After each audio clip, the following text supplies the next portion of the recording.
join the lecture so that we can start. Only 31 students have joined till now. Please join fast so that we can start the lecture.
Please join fast.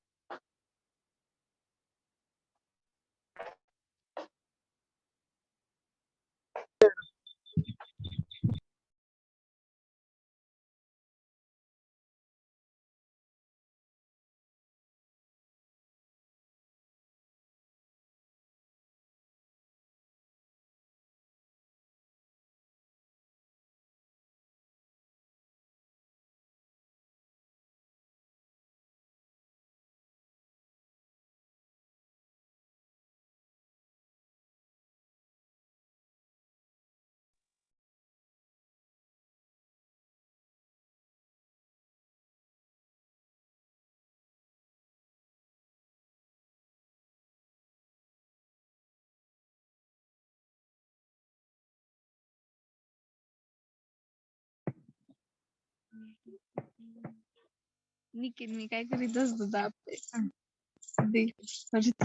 डोक्याचं काहीतरी प्रेमचं संगीत ऐकत असत ती meditation ऐकत काहीतरी आहे brain increase power काहीतरी आहे बरं का ते संगीत Anjali, please mute yourself.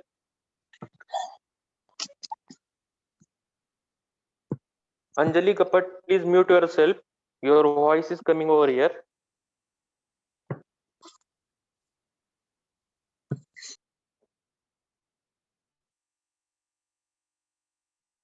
Okay, now we will start.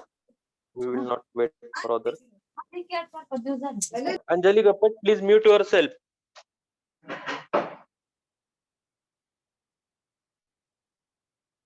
Sir मी मगाशीच म्यूट केलं होतं तुमचा आवाज येत होता, तुम्ही मेडिटेशन वगैरे काहीतरी बोलत होता ते. हा सर ते नंतर पुन्हा मग मी म्यूट केलता आता डबल आलता तो माझा नव्हता Okay, कारण मला इथं तुमचं याचं दिसत होतं. मला इथं ज्याचं नाव दिसतं ते मी बोलतो. मला माहित नाही पलीकडून कोण बोलतो. Okay, no issue. Okay sir Okay, we will see the ATO level. ATO levels are among the most common instrument on the construction site today. As I already told you in the last lecture, how it is very important to use the ATO levels. I have given you example. म्हणजे suppose तुम्ही site select केली आणि तुम्ही construction केलं आणि तुमची जी drainage आहे म्हणजे बिल्डिंगची जी ड्रेनेज आहे ती तुम्ही नंतर सिव्हर लाईनला जोडायला गेला आणि जर तुम्हाला लक्षात आलं की एक्झिस्टिंग जी सिव्हर लाईन आहे म्युन्सिपल काउन्सिलची ती वर आहे आणि तुमच्या ज्या लेवल तुमची जी लाईन आली ती खाली आहे तर त्या केसमध्ये you can't connect your that sewer line to the municipal sewer line okay मग म्युन्सिपल सिव्हर लाईन तुम्ही म्हणताल की म्युन्सिपल सिव्हर लाईन खाली घ्या तर म्युन्सिपलची सिव्हर लाईन आपल्याला खाली घेता येत नाही कारण it has already fixed his level municipal sewer line जी आहे त्याची लेवल ऑलरेडी फिक्स असते आणि एका पर्टिक्युलर लोकेशनची सिव्हर लाईन आपल्याला खाली घेता येत नाही कारण it is connected to other areas also so we can't technically change its level. Okay, so it is fixed. Municipal council ची जी sewer line ची जी level असेल, that is already fixed. According to that, you have to fix your buildings sewer lines. Okay, you have to fix your building sewer lines somewhat upper level of that municipal sewer sewer. Okay, but in case if you haven't surveyed your area and you have carried construction work, and at the end you got to know that your sewer lines are below the municipal sewer line, then you don't have any option to connect that. You have only one option to connect that increase your site, increase your site's height. Okay, मग तुम्हाला तुमच्या साईटची height वाढवावी लागेल. I will tell you what you need to do over there. Just a minute.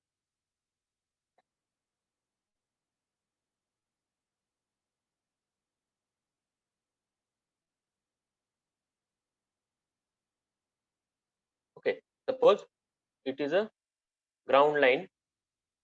Okay, somewhere here it was a municipal sewer line. Okay, municipal sewer line, and your building was over. I will draw. Your building was over here. Okay, you constructed your building over here without without checking the levels. Okay, now what are you doing? म्हणजे तुम्ही काय करायला चाललाय, तर तुम्ही ही जी सिवर line आहे, ही जी सिवर line आहे ती तुम्ही या म्युनिसिपल सिवर लाईन, ही जी म्युनिसिपलची सिवर लाईन आहे त्याला जोडायला चाललाय. ठीक आहे, ती कशी जोडणार तुम्ही, तर अशी जोडणार. ओके, मग ह्या केसमध्ये काय झालं, तुमची जी सिवर लाईन आहे बिल्डिंगची ती खाली आणि म्युनिसिपलची वरती. तुम्हाला दिसतं का थोडं तिरक आहे? ठीक आहे, असं नसतं, स्लोप डाऊनवर्ड पाहिजे, हा अपवर्ड स्लोप झाला. तर तुम्हाला कळतंय की यू कांट कनेक्ट दिस, कारण पाणी जे सिवरचं आहे ते माघारी जाणार नाही, तर उलट ह्या सिवर लाईनचं पाणी तुमच्या बिल्डिंग मध्ये येईल. ओके, हा सगळ्यात पहिला टेक्निकल प्रॉब्लेम तुम्हाला दूर करावा लागेल. मग त्याच्यासाठी तुम्हाला पुन्हा बाबा टेक्निकली काहीतरी दुसरा काहीतरी करायला लागेल, म्हणजे तिथं त्या साईड लेवलवर. म्हणजे तुम्हाला काय करणार, पहिल्या मजल्यापर्यंत किंवा अर्ध्या मजल्यापर्यंत हे सगळं असं फिल करून घ्यायला लागेल. ठीक आहे, म्हणजे तुमचा सगळा पहिला मजला गेला वाया.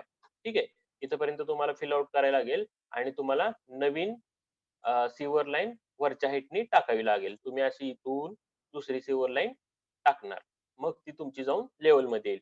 मग ह्याच्यासाठी तुम्हाला हे जे काम करायला लागलं, रिवर्क करायला लागलं आणि तुमचा पहिला मजला वेस्ट गेला, व्हॉटएव्हर जे काय झालं ते सगळं तुमचं, तुम्हाला करोडो रुपयाचं नुकसान होतं याच्यात. तर कशामुळे झालं, एक छोटीशी चूक केली तुम्ही, की तुम्ही तुमची जी साईट होती ती चालू करायच्या आधी त्याचं ऑटो लेवलिंग किंवा लेवलिंगनी तुम्ही त्याचे सगळे लेवलिंग त्या साईटचं करून घेतलं नाही.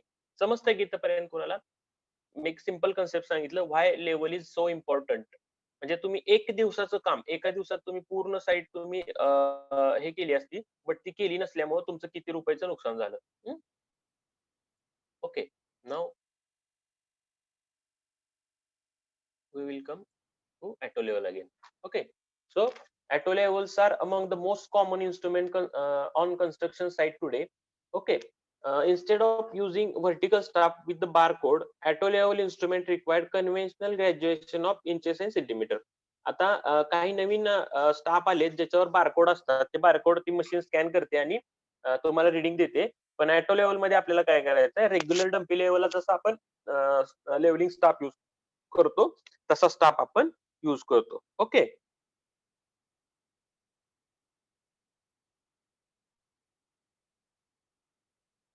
रेग्युलर स्टाफ आपण यूज करतो. ठीक आहे,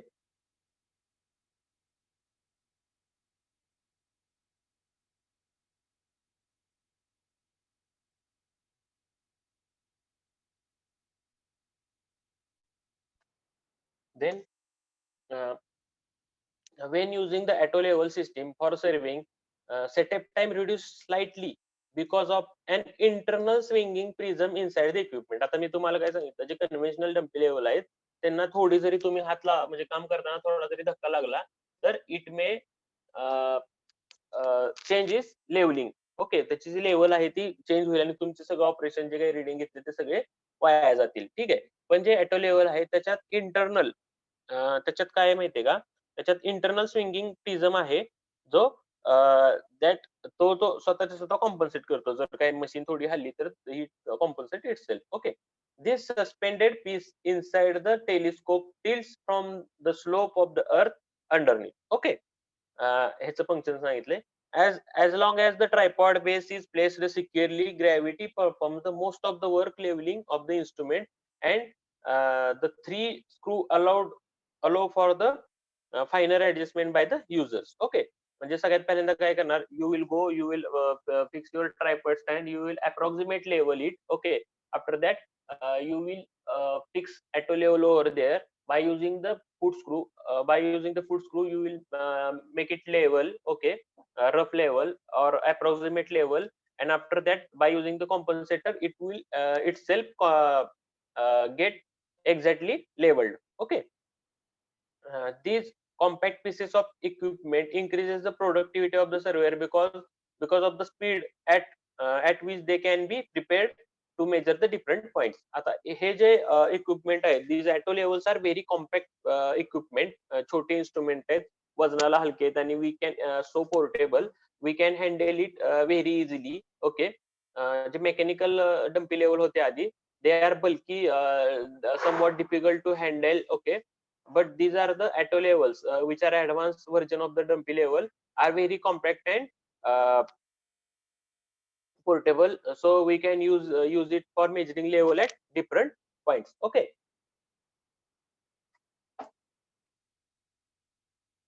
now we will see what is automatic level. Automatic or adjusting level, it is similar to the dumpy level. Okay, as I am telling you again and again, auto level works similarly as a dumpy level. What is the function of dumpy level? Can anyone tell?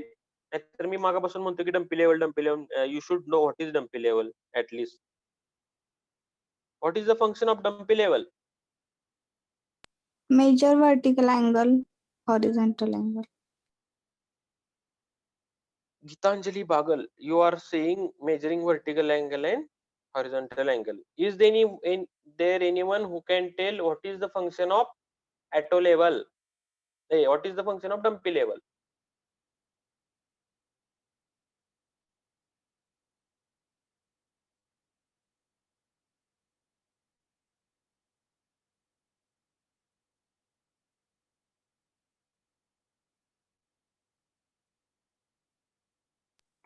Locate the there point in horizontal. Yes, Locate the point in horizontal measurement. locate the point in a horizontal measurement means measuring the distance between 2 points. असं म्हणायचं का तुम्हाला? हो sir. Okay, आणखी कोण आहे जो सांगू शकेल की डम्पी लेवलचं ऍक्च्युअली फंक्शन काय आहे? Difference between 2 points of equal elevation. Good. नाही, इक्वल इलिव्हेशन मध्ये डिफरन्स काय असेल? प्रियंका, Level. कारण जर 2 पॉइंट इक्वल इलिव्हेशन असतील तर त्यांचा डिफरन्स 0 झाला ना. टू फाइंड म्हणजे आउट बोला. difference between 2 points. Okay, good. Means to find out the vertical difference between the 2 points. Okay, आधी कोणी दोघांनी अँगल मेजर करणे, हॉरिझॉन्टल अँगल मेजर किंवा हॉरिझॉन्टल डिस्टन्स मेजर करणे हे काय फंक्शन नाहीये डम्पी लेवलचं. डम्पी लेवलचं फंक्शन आहे प्रियांका यांनी सांगितल्याप्रमाणे to find out the vertical height.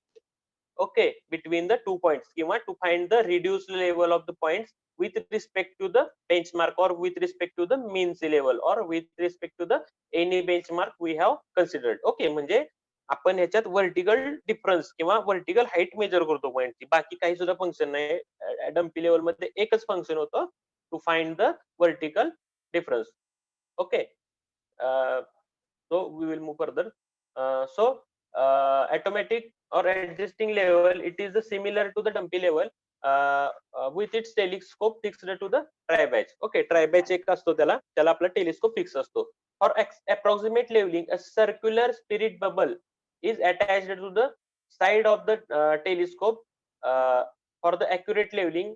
Okay, आता ह्याच्यात आपला जो डम्पी लेवल असतो त्याच्यामध्ये हॉरिझॉन्टल लेवल ट्यूब असते, आणि हॉरिझॉन्टल लेवल ट्यूब मधला जेव्हा बबल एक ठेवलेला असतो, जेव्हा बबल एक्झॅक्टली सेंटरला येतो लेवलिंग ऑपरेशन केल्यानंतर, we will discuss levelling, how to make levelling by using the foot screw in next chapter.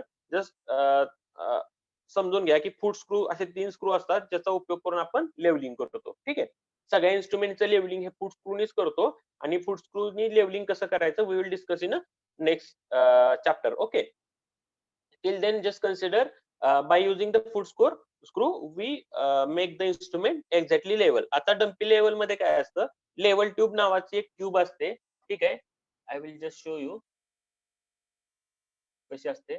Level tube नावाची एक ट्यूब असते.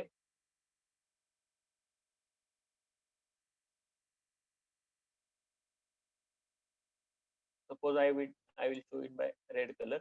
अशी एक लेवल ट्यूब नावाची एक ट्यूब असते. ओके. इन दॅट त्याच्यामध्ये एक लिक्विड भरलेलं असतं. ठीक आहे. आणि ते लिक्विड भरताना असं भरलेलं असतं की थोडंसं हॉलो ठेवलेलं असतं. ठीक आहे. थोडंसं एखादं थोडंसं कमी भरलेलं असतं. मग जेव्हा तुमची जी लेवल ट्यूब आहे, जेव्हा तुमची एक्झॅक्टली लेवल मध्ये असते, तेव्हा तुमचा जो बबल असतो तो एक्झॅक्टली असा सेंटरला येतो. ओके. जेव्हा तुमची लेवल ट्यूब जी असते ती एक्झॅक्टली हॉरिझॉन्टल असते, तेव्हा तुमचा जो बबल आहे तो एक्झॅक्टली सेंटर असतो. ठीक आहे. दिस इज लेवल ट्यूब. ओके. आता ह्या लेवल ट्यूब मध्ये हे रेड कलरचं लिक्विड भरले असं समजा. एक काचेची नळकांडी असते थोडक्यात, बाकी काही नाही. आणि त्याच्यात एक लिक्विड भरलंय. ठीक आहे. आणि ते लिक्विड भरताना थोडंसं कमी भरलंय. हे जे बबल दिसतं ना एवढं कमी भरलंय. जर ही लेवल ट्यूब एक्झॅक्टली हॉरिझॉन्टल असते तेव्हा तो बबल एक्झॅक्टली सेंटरला असतो. जरी लेवल ट्यूब जर अशी तिरकी असती तर हा बबल वर गेला असता. अशी हा बबल इकडे वर गेला असता. ओके. सो डम्पी लेवल मध्ये अशी लेवल ट्यूब असते. आता ही जी लेवल ट्यूब मध्ये जे लिक्विड असतं त्याचं ते कशा प्रकारचं पाहिजे, तर त्याचे जे फ्रिक्शन आहे त्या हे जे काचेची जी ट्यूब असते त्याच्याशी फ्रिक्शन कमीत कमी झालं पाहिजे. त्याची विस्कॉसिटी कमी पाहिजे. असं थिक नकोय, ते असं पातळ पाहिजे. त्याची विस्कॉसिटी कमी पाहिजे. ते असं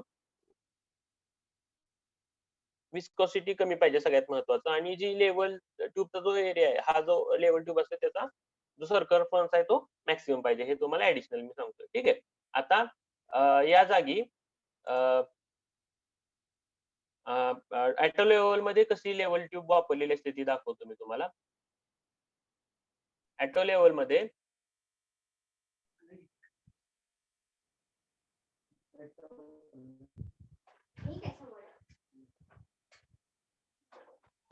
ओके. ऍटो लेवल मध्ये असा एक सर्कल असतो. ऍटो लेवल मध्ये लेवल ट्यूबच्या ऐवजी असा एक सर्कल असतो. Sudarshan Aivale please mute your self. Auto level मध्ये असा एक सर्कल असतो. त्याच्यामध्ये लिक्विड त्याच्यामध्ये ओके त्याच्यामध्ये एक लिक्विड ठेवलेलं असतं. म्यूट करा तुम्हाला. असा एक सर्कल असतो आणि त्याच्यामध्ये लिक्विड भरलेलं असतं आणि लिक्विड भरताना पुन्हा तेच कंडिशन की थोडंसं हॉलो ठेवलेलं असतं. ठीक आहे. आता जेव्हा तुमची लेवल इन्स्ट्रुमेंट जेव्हा एक्झॅक्टली हॉरिझॉन्टल असेल तेव्हा हा जो सर्कल आहे तो एक्झॅक्टली सेंटरला असतो.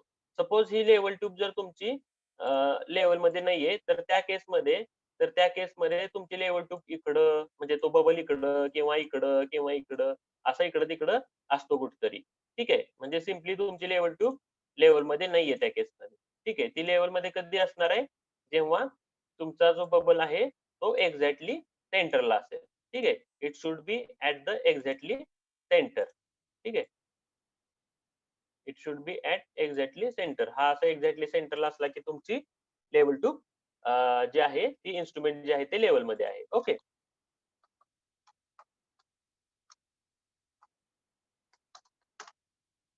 ओके. समजतं का इथपर्यंत तुम्हाला? So that we can move further. Please reply me fast. Yes, sir. Yes, sir. Okay good. Okay good. So तिथं काय स्पिरिट हे पण लिक्विड असतं. ठीक आहे. Circular spirit bubble is attached. आता जे दाखवलं circular spirit bubble it is attached to the side of the telescope. For accurate leveling, a stabilizer or compensator also attached with it. Okay. Compensator वगैरे या गोष्टी तुम्हाला सांगतो. And it is fitted inside the telescope which automatically levels the instrument. Okay. आता हे जे automatic level आहे याच्यामध्ये कॉम्पन्सेटर किंवा स्टॅबिलायझर बसवलेलं असतं. ते बटन दाबलं की ते ऑटोमॅटिकली इन्स्ट्रुमेंटला स्टॅबिलाइज करतं. ठीक आहे. However, just a minute. Whatever may be the type of the automatic level used, it must be leveled within the approximately 15 to 30 minutes of its vertical to allow the compensator to work. आता इथं काय सांगितलंय, तुम्ही जेव्हा automatic level instrument level करायला जाताल तेव्हा तो एकदम एक्झॅक्टली 0% पण इकडे तिकडे नाही पाहिजे, असं नसलं तरी चालतं. ते 15 ते 30 मिनिट्स. आता can an even tell what is how many minutes are there in 1 degree? 1 degree angle मध्ये किती मिनिट्स असतात? Can anyone tell? 60 minutes. Okay, good. आणि एका मिनिट मध्ये किती सेकंड? 60 seconds. 60 seconds. 6 डिग्री मध्ये किती सेकंड?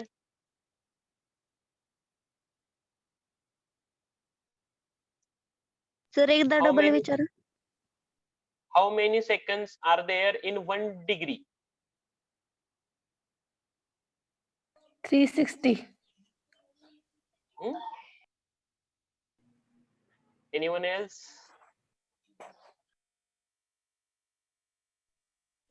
360. तर 3600. 3600. गुड. जर एका मिनिटात 30 सेकंद असतील तर 60 मिनिटात झाले 3600. 3600. गुड. ओके. सो आता बघा, जेव्हा आपण इन्स्ट्रुमेंट लेवल करायला जातो तेव्हा आपल्याला काय करायचं की इन्स्ट्रुमेंट जे आहे ते व्हर्टिकलच्या थोडस 15 ते 30 मिनिट इकडं तिकडं असला तरी चालतो.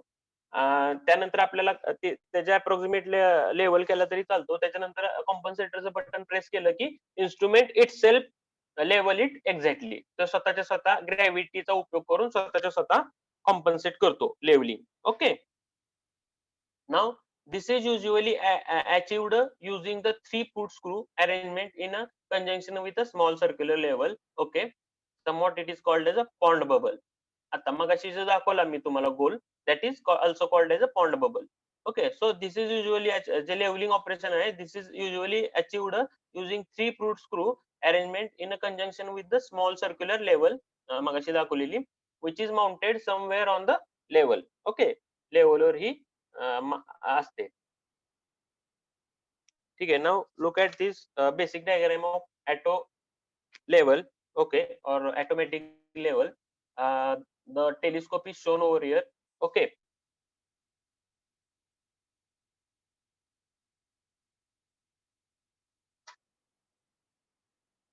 Telescope is shown over here. Telescope attached to the tri-badge as the dumpy.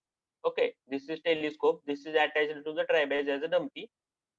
Okay, with a dumpy. Then here is a suspended stabilizer. Okay, stabilizer जो तुमचा तुम्हाला स्टॅबिलाइज करायचं instrument, that is suspender stabiliser इथे अटॅच केलेला आहे बघा telescope मध्ये. आणि हे इंटरनल तुम्हाला कॉम्पन्सेटर जे म्हणतोय मी आपोआप कॉम्पन्सेट करतं, दॅट इज टेलिस्कोप हॉरिझॉन्टल आणि टेलिस्कोप टिल्टेडचं जे कॉम्पन्सेटर आहे ते इथं दाखवलेत. ठीक आहे, हे अशी त्याची अरेंजमेंट असते. ठीक आहे, एवढं तुम्हाला जास्ती काय हे नाहीये, जस्ट नॉमिनल तुम्ही ही वरची फिगर काढली नाही, ह्यातली एक जरी काढली तरी काय अडचण नाही. ह्याचं जे एक्झॅक्टली मेकॅनिझम आहे याच्याशी तुम्हाला जास्ती काही नाहीये. ठीक आहे, फक्त ते कसं वर्क करतं तर हे इथं दाखवलेलं आहे.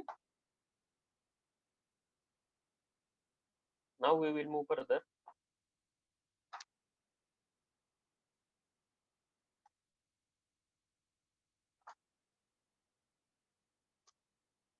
Okay, the automatic levelling. आता बघा,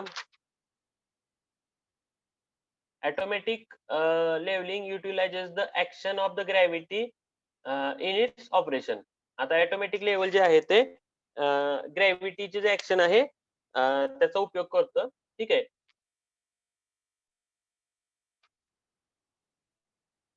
I will show diagram, just listen to me. Automatic leveling utilizes the action of gravity in its operation. A prismatic device is called as a compensator. मगाशी दाखवल्याप्रमाणे prismatic device called as a compensator is suspended on a fine non-magnetic wires. ठीक आहे, हा fine non magnetic वायरवर suspend केला असतो. A compensator is an optical system consisting of two fixed prism. आता हा जो आहे ते कॉम्पन्सेटर हे 2 प्रिझम असतात, फिक्स्ड प्रिझम असतात. इथे या डायग्राम मध्ये दाखवलेत बघा, हे 2 प्रिझम असतात. ठीक आहे. हा सगळा थिअरीचा पार्ट आहे, आपल्याला जास्त याचं काही नाहीये, त्यामुळे लक्षात घ्या. इथं प्रिझम असतो. कन्स्ट्रक्शन डिटेल तुम्हाला सांगतो मी. It is placed in a optical path between the eyepiece and the objective. आता हे जे 2 प्रिझम आहेत हे ऑप्टिकल पाथच्या ह्याच्यात प्लेस केलेले. ठीक आहे. हे 2 प्रिझम आहेत. ठीक आहे. इथं काउंटरवेट वगैरे असतं. So a compensator, it is an optical system consisting of two fixed prism placed in the optical path between the eyepiece and the objective. eyepiece आणि ऑब्जेक्टिव्ह जे आहेत, एका साइडला eyepiece असतं आणि एका साइडला ऑब्जेक्टिव्ह असतो, बरोबर. जिथून बघतो ते eyepiece आणि जिथून दिसतं आपल्याला ते झालं ऑब्जेक्टिव्ह. ठीक आहे. an inverted pendulum supported by the 4 non-magnetic wires. आता हे 4 non-magnetic wires ने आपल्याला सस्पेंड केलेला असतो prism. operates the compensating prism that keep the image of the sighted point at the intersection of the crosshair at D. ठीक आहे. इथं आपल्याला इमेज दिसते याच्यात. ठीक आहे. D पाशी. When the instrument becomes approximately level, the action of the gravity on the compensator causes the optical system to swing into the position that provides a horizontal line of sight. ठीक आहे. जेव्हा तुमचं instrument tilt झालेलं असतं तेव्हा काय होतं, जेव्हा तुम्हाला म्हणतो ना कॉम्पन्सेटर जो ऑटोमॅटिकली स्वतः ऍक्ट करतो, तर त्याचं कसं वर्किंग आहे बघा. an inverted pendulum supported by 4 non-magnetic wires असतात that operates the compensating prism that keeps the image of the sighted point at the intersection of the crosshair at D. हे सांगितलं हे D. Okay. when the instrument becomes approximate level, आता आपण instrument fix केल्या एक approximate त्याला level करतो. the action of the gravity on the compensator causes, आता कॉम्पन्सेटर जो फिक्स केलाय त्याच्यावर ग्रॅव्हिटी ऍक्ट करते. आपल्याला माहिती आहे ग्रॅव्हिटी सगळीकडे ऍक्ट करत असते. म्हणजे तुम्ही साधं एखादी वस्तू वरून टाकली की तो ग्रॅव्हिटीमुळे खाली पडते. म्हणजे आपल्या स्वतःवर आपण जिथं बसलोय तिथं पण आपल्यावर ग्रॅव्हिटी ऍक्ट करते. तर तसा जो कॉम्पन्सेटर असतो त्याच्यावर पण ग्रॅव्हिटी ऍक्ट करते. तर ती ग्रॅव्हिटी काय करते, that gravity on the compensator causes the optical system to swing in to the position that provide the horizontal line of sight. ती जी कॉम्पन्सेटर ऍक्ट करतो, ग्रॅव्हिटी ऍक्ट करते कॉम्पन्सेटर आणि तुमची जी लाईन आहे ती हॉरिझॉन्टल करते स्वतः. The pendulum moves until the center of gravity is over the intersection of the lines of the wire support. This moves compensating the prism so that the horizontal line of sight brought to the horizontal crosshairs at D. Okay. म्हणजे थोडक्यात तुम्ही जास्ती काय हे करून घेऊ नका. साधी गोष्ट लक्षात घ्या. इथं 2 प्रिझम फिक्स केलेत. ठीक आहे. इथं 2 प्रिझम फिक्स केलेत. तेच प्रिझम इथं दाखवलेत. इथे काउंटरवेट आहे आणि जेव्हा तुम्ही इथून पाहता, ठीक आहे, आयपीस मधून पाहता, तेव्हा जर तुमचं जर इन्स्ट्रुमेंट जर लेवल मध्ये नसेल तर हे जे कॉम्पन्सेटर आहे कॉम्पन्सेटरवर ग्रॅव्हिटी ऍक्ट करत असते. म्हणजे ग्रॅव्हिटी कशावर रिॲक्ट करते, आपण प्रत्येक गोष्टीवर ग्रॅव्हिटीचं ऍक्शन आहे तशी कॉम्पन्सेटरवर पण ऍक्ट होतं आणि ते टिल्ट जे झाले ते एक्झॅक्टली हॉरिझॉन्टल होतं आणि ते हॉरिझॉन्टल झाल्यामुळे तुम्ही जे पाहता ती लाईन जरी थोडी बहुत तिरकी असली तरी तुम्हाला ती एक्झॅक्टली लेवल मध्ये दिसते. हे सिम्पल आहे, बाकी काही नाही. तुम्ही तुमच्या भाषेत जरी लिहिलं तरी तुम्हाला काही अडचण नाही. Okay. In addition to the levelling procedure, आता लेवलिंग प्रोसिजरच्या बरोबर अजून काय याच्यात, in addition to the slide further in addition to the leveling procedure, the test should be made to see the compensator is functioning before the readings to commence. म्हणजे आता आपण levelling operation करायच्या आधी कॉम्पन्सेटर प्रॉपर वर्क करतोय की नाही हे बघायला पाहिजे. One of the levelling foot screw should move slightly off the level and if the reading of the levelling staff remains constant the compensator is working. आता आपण काम करायच्या आधी जो आपला लेवल ऑटोमॅटिक लेवल आहे तो त्याचा जो कॉम्पन्सेटर आहे जो त्याच्यावर ग्रॅव्हिटी ऍक्ट करून तो स्वतः लेवल करतो, हा वर्क करतोय का नाही हे आपल्याला कळायला पाहिजे. तर ते आपल्याला कसं कळणार, तर काय करायचं, फुट स्क्रूनी जे लेवल आहे ते डिस्टर्ब करायचे. म्हणजे जे लेवल मध्ये होतं आधी इन्स्ट्रुमेंट ते थोडं डिस्टर्ब करायचं, लेवल मधून काढायचं, म्हणजे एखादा फुट स्क्रू फक्त मूव्ह करायचा. ठीक आहे. त्याच्यानंतर कॉम्पन्सेटर, त्याच्यानंतर रिडिंग घ्यायची. त्याच्यानंतर रिडिंग घेतलेली रिडिंग पण पहिल्या रिडिंग सारखीच जर येत असेल तर थोडक्यात काय झालं, कॉम्पन्सेटरनी जे आपण डिस्टर्बन्स दिलेलं आहे ते पण कॉम्पन्सेट केलं. म्हणजे कॉम्पन्सेटर हा ऍक्ट करतोय. ठीक आहे. म्हणजे आधीचे रिडिंग आणि डिस्टर्ब केल्यानंतरचे रिडिंग पण सेम असतील. तर थोडक्यात काय, कॉम्पन्सेटर हा प्रॉपरली वर्किंग मध्ये आहे. Okay. If the reading changes, जर आता रिडिंग जर चेंज झालं तर it it may be necessary to gently tap the telescope to free the compensator. आता कधी कधी कसं होतं, तुम्ही इन्स्ट्रुमेंट डिस्टर्ब केल्यानंतर तुमचं जर रिडिंग चेंज झालं, म्हणजे थोडक्यात काय झालं, एक तर कॉम्पन्सेटर वर्क करत नाहीये किंवा तो कुठेतरी अडकलाय आतल्या आत. ठीक आहे, म्हणजे कधी कधी नाही का काहीतरी ग्रॅव्हिटी कशामुळे तर वगैरे थोडं इन्स्ट्रुमेंट कुठतरी किंवा एखादी धुळीचा एखादा कण गेला असेल तर कॉम्पन्सेटर हलत नाही ना, तर थोडस त्याला टॅप करा, असं थोडस धक्का द्या इन्स्ट्रुमेंटला. Gently tap the telescope to free the compensator. मग टॅप केल्यानंतर इन्स्ट्रुमेंट चा कॉम्पन्सेटर फ्री होईल आणि तो ऍड करायला चालू होईल. ऑन सम ऑटोमॅटिक लेवल, आता काही ऑटोमॅटिक लेवल जे आहेत, this procedure is not necessary since button is attached to the level which is pressed when the staff is has been cited.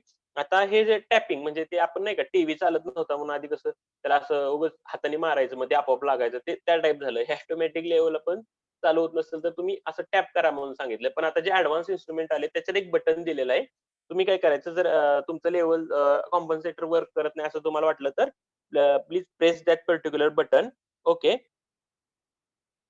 Which is attached to the level which is pressed when the staff has been sighted. Staff बघितल्यानंतर ते button तुम्ही press करा. If the compensator is working the horizontal hair is seen to move and then return immediately to the horizontal line of sight. तिसरी एक taste काय आहे, समजा तुम्ही बघितलं आणि इन्स्ट्रुमेंट बघितलं, एखादं रिडिंग तुम्हाला दिसतंय आणि तुम्ही काहीतरी रिडिंग दिसलं, समजा तुम्हाला 3 मीटर रिडिंग दिसलं आणि तुम्ही इन्स्ट्रुमेंट थोडस हलवलं आणि मग तुमचं रिडिंग चेंज झालं, नंतर त्यानंतर तुम्ही काय करा, कॉम्पन्सेटरचं बटन दाबा, तेव्हा आपोआप ते जी तुमचं इन्स्ट्रुमेंट आपोआप हलेलं आणि 3 मीटर रिडिंग पुन्हा दाखवेल. ओके, म्हणजे काय झालं की तुमचं compensator is in working condition. Okay, now it is much simpler to use. It gives erect image. It is very rapid. हे म्हणजे फास्ट वर्किंग आहे. there is no chance of error due to the bubble setting. याच्यात bubble सेटिंगचा करायची काही गरज नसते, त्यामुळे एररचे काही जास्त प्रश्न येत नाही. the main disadvantage is that it cannot be used in a strong winds. जेव्हा खूप वार आहे, वादळ सुटलंय, तिथं आपल्याला ते काम करायला जरा अवघड जातं, कारण इन्स्ट्रुमेंट हेवी नाही ना जास्त, त्यामुळे लगेच हलण्याचे चान्सेस आहेत. At the susceptible places of vibration, जिथं व्हायब्रेशन्स वगैरे म्हणजे एखादी मोठ्या इंडस्ट्री जिथं व्हायब्रेशन्स असतात, तिथं पण वर्किंग करताना ऑटोमॅटिक लेवलचा उपयोग करताना जरासा आपल्याला प्रॉब्लेम येऊ शकतो, म्हणजे स्ट्रॉंग माइंड आणि जिथं व्हायब्रेशन्स आहेत तिथं. Okay, you can draw this diagram. Just write this whole theoretical part of auto level and write this diagram. Write down the note on automatic level, असं 4 मार्क 5 मार्क किंवा 6 मार्काला तुम्हाला विचारू शकतात. Okay, so please हे लिहून घ्या automatic लेवलचं किंवा auto level बद्दल. ओके, आर यू गेटिंग दिस? म्हणजे मी काय सांगितलं तुम्हाला समजलं का? Yes, sir. Okay.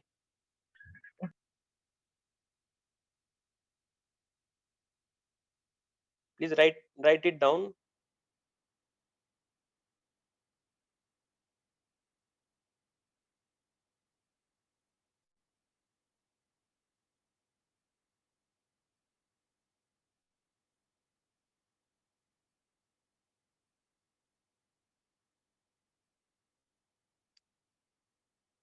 Some of the students haven't written its roll number and division before their name. Their attendance would not be counted. Like Shahid Mujawar, he haven't written his roll number in his class also. His attendance would not get marked. Okay. Ankit Naik Navre, you haven't written your class A or B division, so your attendance also would not get marked. Okay. Please check whoever remained. Just write your roll number, then your division, and then your name. Okay. Nikhil Patil, please write 52, then B, and then your name as Nikhil Patil. Kshitija Jadhav, you also do roll number 14, then B, and then your name.